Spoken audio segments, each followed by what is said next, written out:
मेरे इस प्रवचन का विषय खासकर स्त्रियों के लिए है। ये विषय थोड़ा विवादास्पद लग सकता है, परंतु यदि गहराई से देखा जाए तो ये सच्चाई है। यदि कोई पुरुष पिता, भाई या बेटा नहीं है तो उसका किसी भी स्त्री के साथ होना किसी न किसी सुख या फायदे की अपेक्षा से ही होता है।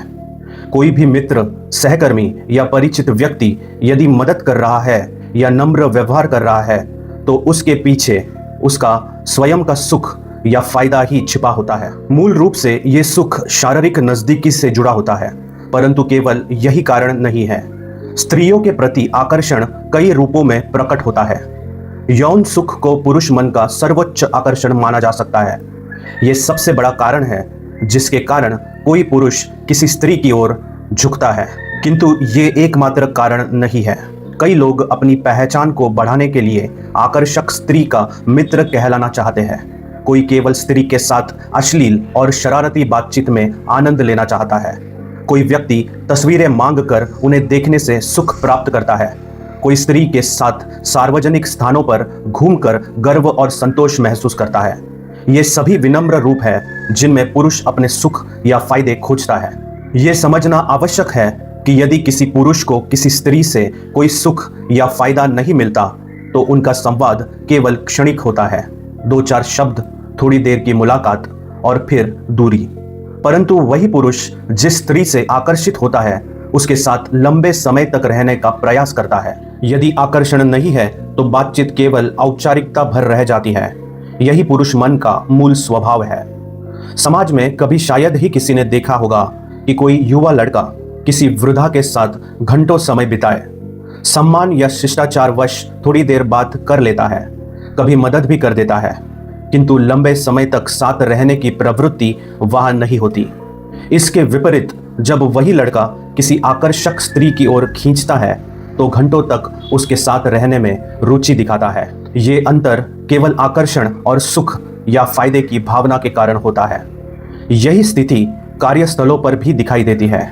कोई स्त्री यदि आकर्षक है या पुरुषों को उसमें किसी प्रकार का सुख या फायदा मिलने की संभावना दिखती है तो उसे हर ओर से अधिक सहायता मिलती है। वही कार्य यदि किसी अन्य कम आकर्षक या कम प्रतिक्रिया देने वाली स्त्री के सामने आता है तो सहयोग अचानक कम हो जाता है।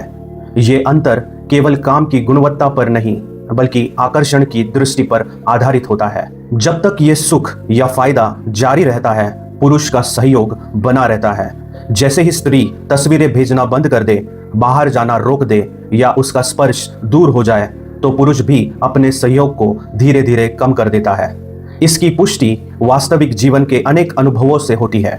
कई स्त्रियां सोचती है कि मित्रता सच्ची है, परंतु जैसे ही सुख का स्रोत रुकता है, संबंध की असलियत सामने आ जाती है।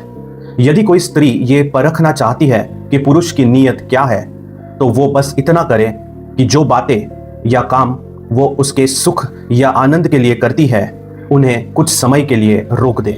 यदि इसके बाद भी पुरुष का व्यवहार समान बना रहे तो संबंध सच्चा है, लेकिन यदि सहयोग और लगाव अचानक कम होने लगे तो समझ लेना चाहिए कि वो संबंध केवल उस सुख तक सीमित था। यही कारण है कि स्त्री के साथी का आक्रोश भी इस स्थिति से जुड़ा होता है।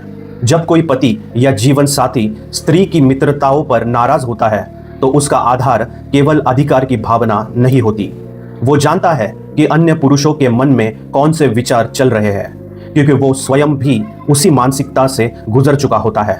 इसीलिए उसका आक्रोश वस्तुतः अनुभव का परिणाम होता है। ये सब समझने का अर्थ ये नहीं है कि हर रिश्ता दूषित है। इसका अर्थ केवल इतना है कि वास्तविकता को जानना और उस पर सजग रहना आवश्यक है। कुछ स्त्रियां इस सच्चाई से अनजान रह जाती है और हर जान पहचान को सच मान बैठती है। कुछ स्त्रियां सब जानती है और फिर भी अपनी इच्छा अनुसार निर्णय लेती है। अगर कोई स्त्री चाह के ऐसा करना चाहती है तो कोई बुरी बात नहीं है, क्योंकि हर व्यक्ति को अपने जीवन का चुनाव स्वयं करना चाहिए। सबसे महत्वपूर्ण यह है कि अनजान रहकर अनचाहे जाल में न फंसा जाए।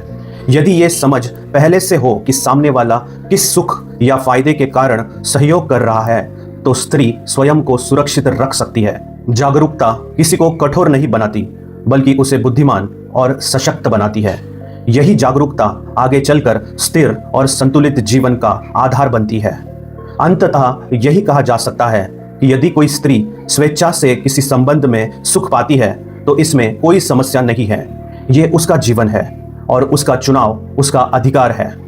किंतु जो स्त्रियां इस गहराई को नहीं समझती, उनके लिए सजग रहना अत्यंत आवश्यक है। जीवन का उद्देश्य किसी को बांधना नहीं, बल्कि सच्चाई को समझकर अपने निर्णय लेना है। यदि ये विचार उपयोगी लगे तो मेरे अन्य प्रवचन भी सुने। मिगांत।